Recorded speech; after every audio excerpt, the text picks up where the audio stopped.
Hey y'all, it's Chris from Rockin Farm and it's springtime. Wait, don't turn off the video. I know you think I must be losing my mind, but let me explain. And just like my friend Olaf, I'm going to explain in the form of song.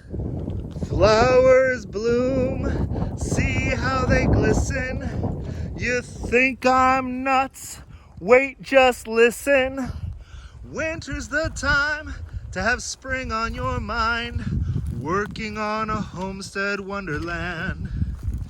In the gardens we can build some raised beds and imagine peppers all around. I know you think I've lost it, but just hold on, 'cause soon we'll be putting maters in the ground.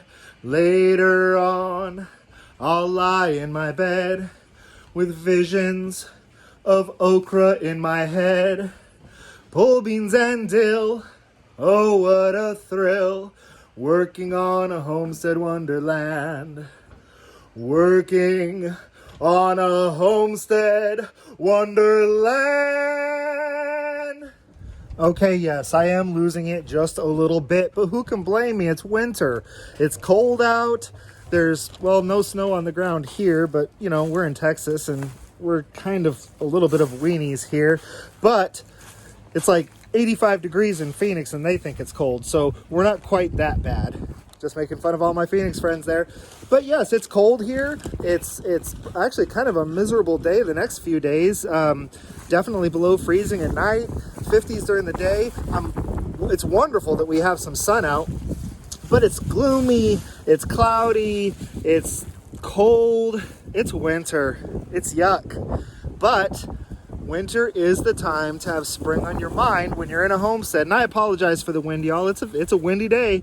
This is kind of winter in Texas. The sun is out, it's shining. Look, the birds are chirping. Oh wait, there's no birds, they're hiding because it's windy and cold.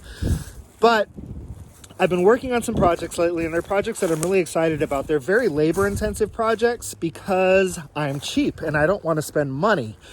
But we are expanding the gardens and getting ready for spring. March 25th is when I'm anticipating planting, but you never really know in Texas because we could have a huge freeze planned for March 28th, who knows. But right around Easter is generally when we think about putting things in the ground here in Texas. And this is all part of the garden expansion here behind me. We're going to blow it out way over there close to the pump house.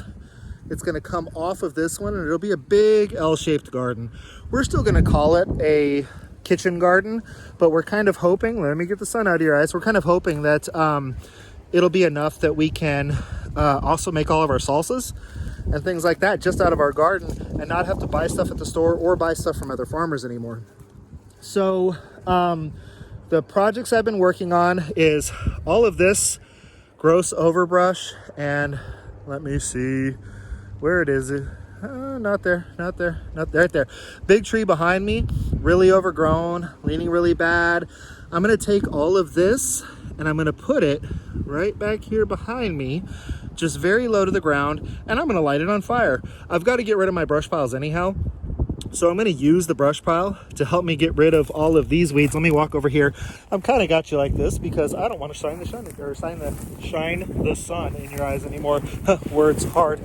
So all of this overgrowth that you can hear under my feet, it all needs to go. And my thought process was that any ash or char that is on the ground in this area is going to be really good nutrients for the soil anyhow.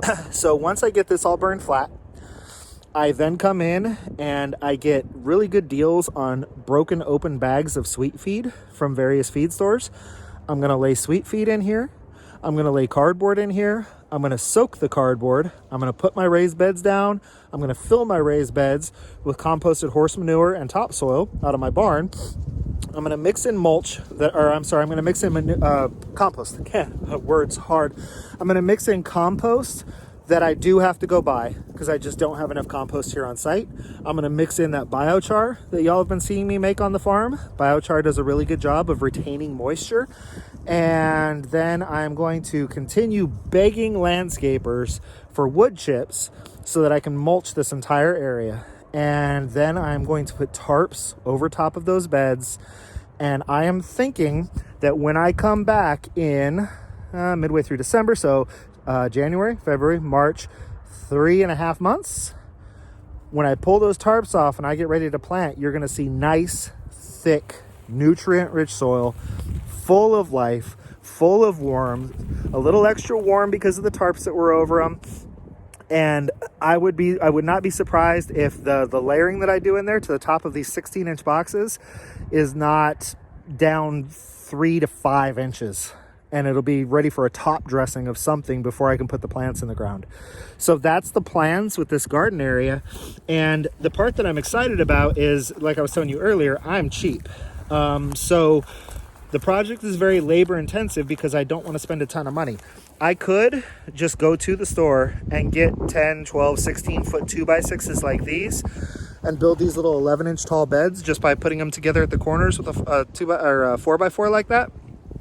But I don't have any of these 2x6s, and that means that I would have to go buy them, and they're not cheap. So let me walk you over towards the barn where I can show you what I've been doing for garden boxes. I was heading towards the barn, but I had to make a Fiona stop. Isn't she such a pretty pig? Okay, so, 6 to 12 foot long 2x6s, no, I do not have. But 6, 8, 10, 7.5 foot 2x4s, I've got lots of those. And scrap lumber, I have lots of. So, let me see if I can not spoil this as I take you into the barn. Don't look at my boxes, don't look at my boxes. All right, so I'm taking all that scrap lumber and I am cutting it all to 16-inch lengths. So I did have some short 2x6s and I'm using those for support in key areas, but I'm just cutting all of the, it's not even really so much pallets. Most of this, actually none of it's pallets, because I need my pallets for other projects. This is all fence slats that I got from people. Some of it's my mom's fence slats from when they had some fence damage. It's those little frame things that I just showed you all out there. And it's all just cut into 16-inch lengths. And then, shush it. Then I am taking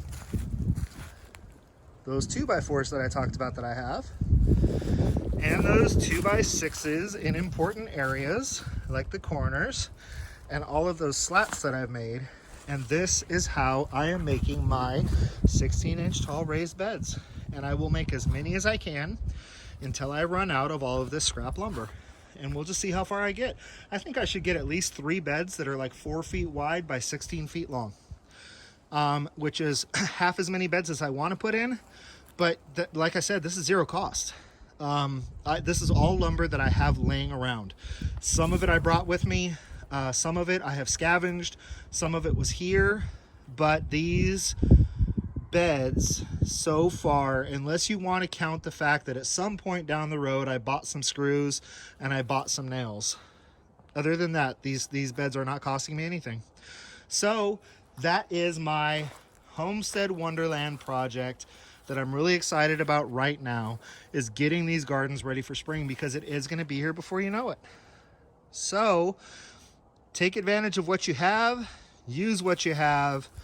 Don't think you have to do things a certain way. Use what you got and come up with some great ideas. And everybody enjoy all of your, there we are, your Homestead Wonderland projects. And maybe next time you'll hear me out, huh? This is Chris with Rockin Farm. Until I see you again, please be happy, live healthy on your Homestead Wonderland.